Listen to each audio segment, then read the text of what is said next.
So, magandang umaga po sa inyong lahat mga kababayan and welcome back at ako nga po ay nagbalik na dito sa Davao at sa umagang ito po ay bibisitahin po natin ang pinapagawa po nating bahay para po sa magkakapatid na sila Kim po at sila Kit or the first sister. So, makalipas ng isang buwan ay ngayon lang ulit ako nakabalik kasama si na Peter Paul, si Madam Yola po.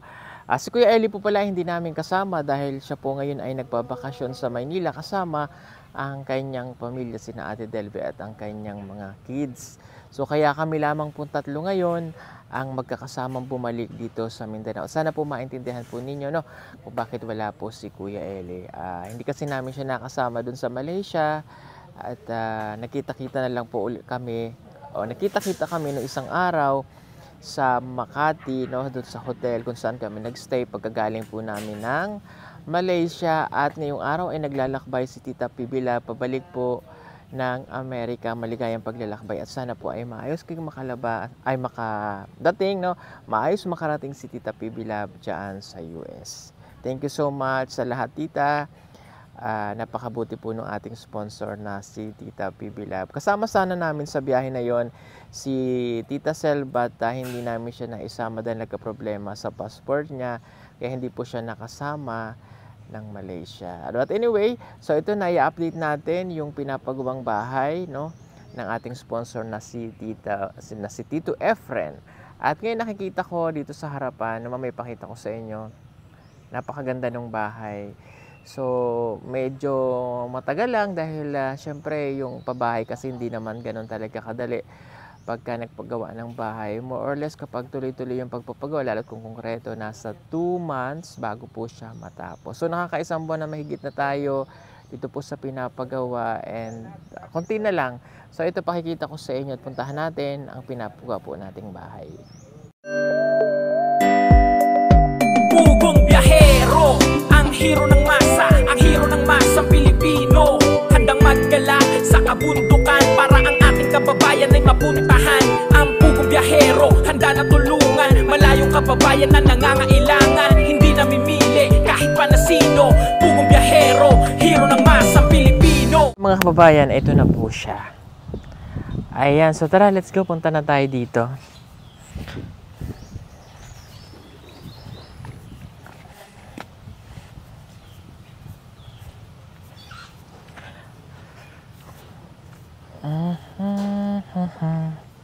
Hello. Hi sir, good morning. Good morning. Hi baby. Kamusta? Hello. Ay wow. Sige, so na may pintura na sa labas. So nilagyan na nila ng pangalan nito. Skim coat. Ayan, di ko masabi. Medyo ako ngayon. Kumbaga nalilimutan ko yung ibang mga oh wow. Sige, pasok tayo sa loob. Hello! Hi! Pwede akong pumasok? Ay, wow. Pasok tayo mga kababayan. May tiles na din So, okay.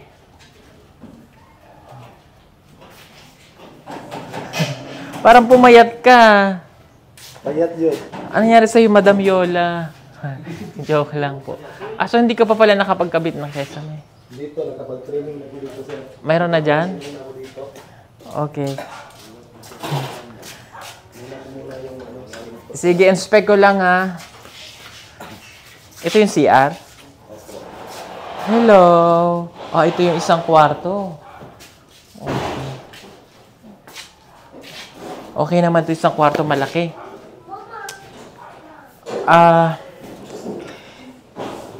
Darali ka. Yung screen. Yung nasabi ko sa'yo.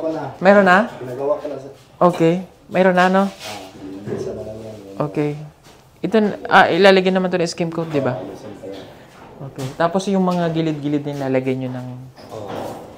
Dito ko lang yung pangbatak natin dito. Ang stock ko na ganito.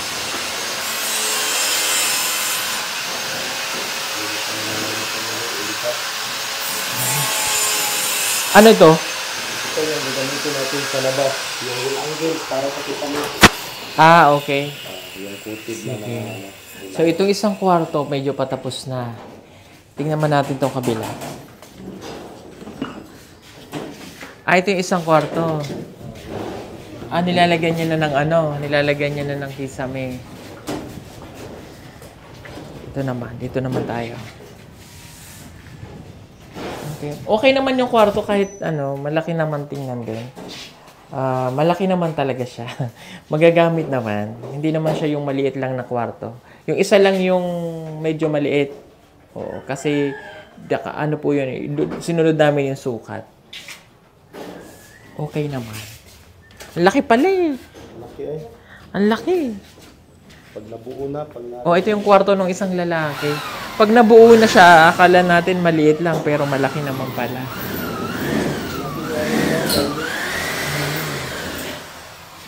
Ang laki. Ang laki nitong bahay. Ilan nagawa mo? na yan. 5. Okay. 5. Sige. Sino nagkabit ng wiring? Sila. Ang korito. Okay. Yung, ayun o. Oo. So, medyo matagal pa ito, Hindi na siguro masyado matagal. Ha? Kailan naabutin? Yung matagal dito, siguro mga 2 linggo. 2 linggo? Abutin pa yun ng 3 linggo for sure. Kasi medyo matagal eh. Hindi pa kayang tapusin ko ito ng mabilisan lang. Yan, paulit na lang yan dyan. Tapos yung likod, yung napag-usapan natin. Nalagyan natin dito. Oo, dito. Oo. Lalagyan pa kasi yung dito mga kababayan. Dito kayo. Pasuyo ako. Ito yung mga gawa natin yan dahil. Okay lang. Ito nila, ganito. Hanggang dito lang ako, nagulid ng puno. Hindi, yung ilalagay nating tab dito, yung nakalagay dun sa plano, yung maliit na gano'n. Yun lang yun, wala na tayong ilalagay na iba. Kasi parang laundry lang yun eh. Tapos simentohin lang yung Sisintuin lang natin itong ditong parte na dito. Oo, yung parte dito para hindi siya maputi. Labahan po nila, mayroon ditong labahan para kung Kasi semento lang natin. Sino yung magkakabit nung Noong gutter. Ayun na sila. Ayun nandoon. Kasi hindi po si Eder yung gagawa ng gutter kasi hindi nila kabisado yun eh. May mga, tawag doon? Yawan. Pakyawan kaming kinuha. 300 300 per piraso. 300 per piraso. Kasi medyo mabusisi po yun. So, medyo mahirap yung lalo na yung mga carb, no? Hindi nila kaya yung gawin. So, usually talaga, ang gumagawa ng mga ganyan, iba. Yung bihasa sa bubong. Kaya pinaano natin. Oo. So, ang tawag doon? Latero. So, ang gastos natin ay 7.5. Pakyaw po kasi yun. So, kung usual lang na yung gutter na ilalagay sa ganyan, kaya. Pero yung mga gilid kasi yung ganon, yun yung mahirap, yun ang kakaganito. Yung kantuan, yun po yung hindi kaya nila Eder. Kaya kumuha po tayo noong magkakabit para mas maganda po yung kalalabasan ng bahay mismo. Ang ganda! So yan, ito po yun mga kababayan, yung pagkakabit po ng gutter. Ayan, sila po yung kinuha natin na pakyawan para mas maayos pong maikabit yung gutter.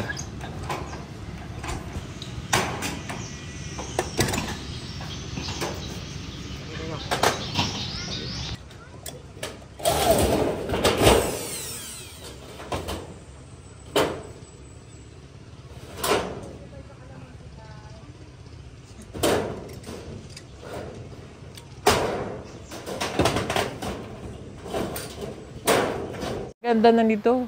Lalo pag natapos po pipinturahan, nag-scum coat na naman po sila. 3 weeks pa bago natin ito matapos. Hindi pa ganun kadali na matatapos kaagad kasi malaki yung bahay eh.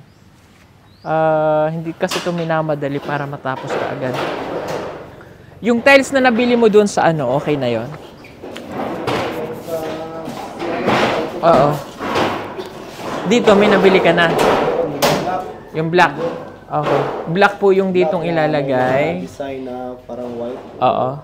Yung sa lababo po nila black yon. Tapos ito yung tiles para kasi yun yung available lang na malayo po kasi ito dun sa pamilihan talaga. And pag dineliver dito may charge pa yun. So ito Yung sa floor ng CR. Saka yung panguling nandun sa loob. Okay. So itong sabi ni ano, plain na lang. Yung silent sa main. Oo, plain na lang lahat yun. Bigay na lang yun.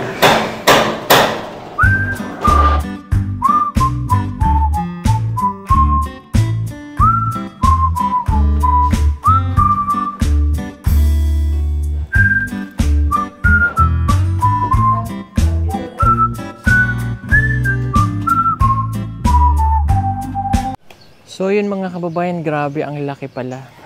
Walang pagka nagagawa na talaga yung isang bahay, mapapansin mo, ang laki po nito. And yung ano pa lang yung salas, okay na. Dining, salas, okay na okay. Ang laki. Tapos yung labas pa lang yung forma ng bahay. Ang ganda po niya. So papansin nyo sa camera, yung puti, nalililiman kasi parang mas matingkad pa yung puti ng skim coats dahil may puno, so nalililiman siya. Kaya ganun. Pero dahil maalikabok din, pero pag napunasan, white naman po siya. Okay, so alam nyo, tulad ng sinabi ko kanina, medyo matatagalan pa ito bago matapos. Dami pa po nang gagawin. Hindi pa talaga natin masabi, no, within 3 weeks pa bago po matapos. So maganda lang po dito kahit ito ay hindi namin lagi nabibisita at lagi kaming wala dahil sa mga busy schedule at sa mga nangyari sa akin o sa amin. Ito naman po ay tuloy-tuloy na nagagawa at katulad noong napapanood nyo sa vlog ni Idir ng ating panday, tuloy-tuloy po itong ginagawa. Wala pong oras na nasasayang dito sa pagpapagawa ng bahay at talagang ito po ay tinatapos nila, no? Mayroon lang tayong additional na kinuhang panday para nga po doon sa bubong o doon sa gutter, yung mga alalud, dahil medyo mahirap po yung gawin, lalo na pagdating sa mga ganito. Yan talagang mayroon po talagang expert sa pagpapagawa ng mga ganon, kaya nag-additional tayo 300 per piece yung singil nila, so nasa 7,500. Pero pag natapos naman yan, makita nyo na talagang pulido, maayos. Basta pag natapos po ito, dahil nakaplano nga po ito, no, talagang may disenyo pa yan. Maganda at again, nagtitingki ulit ako kay Tito Efren para po dito sa papay. Tingnan nyo, ang ganda, ang laki. So napakaganda nitong bahay na to. At kahit yung cladding, napakatibay niyan, napakatibay. At ang inano lang talaga natin dito para yung bigat niya hindi masyadong bumigat, para pagka lumindol hindi gaanong masisira yung bahay nila. Mag-shake man, hindi magkakaroon ng crack, no? Napakatitibay, lalo na yung mga haligi po na ginamit dyan.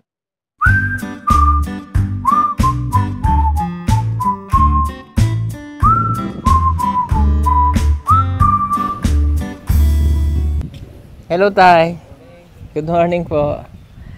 So, ayan. Napakita ko lang dito sa labas. Then, ayan. Ito lalagyan pa po yan ng mga kisame. Ang kisame po niyan, maganda rin po. Babagay po dito sa cladding. Tapos, ito, ayan. Lalagyan pa po yan ng screen, yung mga bintana. Kita ko, hello sa sarili ko. Lalagyan pa po yan ng screen. Super nice. Pag natapos na po yan, napakaganda nitong bahay na ito.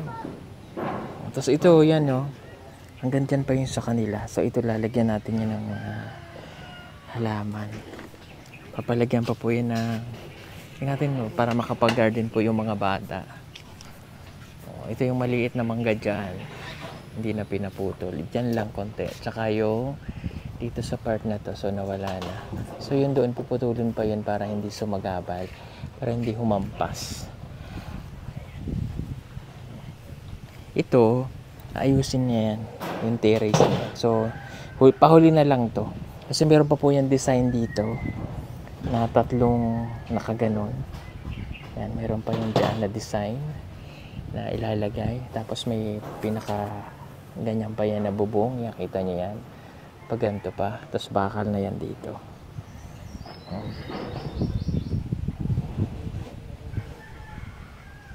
Mga kababayan, marami pong salamat ulit. Thank you sa sponsor natin kay Tito Efren. Yun, mga 3 weeks pa po bago po ito matapos.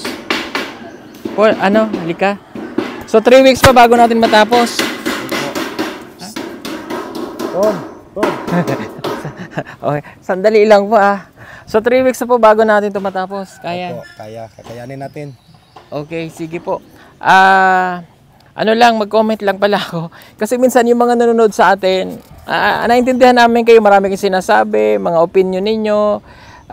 Minsan may nababasa sa'yo, yung mga ganyan. Mga negative comments. Again, hindi po kayo panday ha. Ang nakakaalam talaga nito yung panday natin. Kapag naririto kayo, yung mga sinasabi po ninyo, hindi angkop dun sa ginagawa. And naintindihan namin yung comments po ninyo, binabasa naman namin yan. And even yung sponsor natin nagko-comment. So again, pag nandito tayo sa actual na ginagawa, yung mga sinasabi natin, ina-apply naman namin yung iba na pwede. Alam po namin yung pinapagawa. And alam din ng panday yan. So sa sponsor naman natin, lahat ng ginagawa po dito, sinasabi ko po sa kanya. Sa panday natin, so thank you sa inyong lahat. Tatapusin na lang po namin ito. And sa susunod na ulit ako mag-update. Basta may tiwala ako dito sa kanya sa ginagawa po niya. Kahit wala kami, ginagawa niya po ito. Consistent ang communication sa lahat ng mga plano namin pinapagawa. Okay? Again, sa mga nagko-comment, sa mga nagsasuggestion, na-appreciate po namin yon. Pero again, yung nakakaalam pa rin kapag nandito kayo sa actual, alam po namin yung gagawin. Ano po? And pag natapos mo ito, may susunod kang project kung okay sa'yo. Okay. Sinabi na ba? Hindi pa. Sa Luzon? Layo naman. Ayaw? Pwede. Okay, yung gagawin mong, may susunod kasi kami ipapagawa. Ito'y project ng isa sa mga sponsor natin. So may pag-usapan na lang natin sa off-cam, kung ano man yon. Marami pong salamat again. Thank you ulit kay Tito Efren. Marami pong salamat sa sponsor at sa mga sponsor niya sa pag-aaral ng mga bata. Marami pong salamat. So yung nila, consistent naman yung pagta-transfer ko ng kanilang mga allowances. So wala dito yung mga bata kasi may pasok po, hindi natin maistorbo. So yun lang po. Thank you so much again. Marami pong salamat. Sa lahat na nagmamahal sa amin sa PB Team, ito nagbalik na ako. So kami lang tatlo ulit ni na Madam Yola Peter Paul, si Kuya Eli nasa Samay nila. Thank you, maraming pong salamat. God bless everyone. Bye-bye. Mainit ang panahon at kailangan mong magtipid ng kuryente. Huwag mag-alala dahil meron tayong solar stand fan. Pwede mo na itong gamitin gamit ang solar panel at pwede rin ito sa electric. Napakadali lamang nitong gamitin. Isaksak lamang ang cable ng solar panel sa stand fan.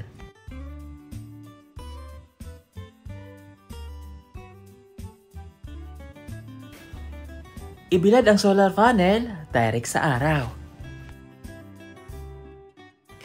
At ayan, pwede mo na siyang gamitin.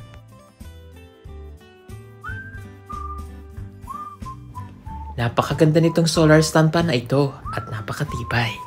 Mayroon na rin siyang ilaw at pwede ka ritong mag-charge ng cellphone.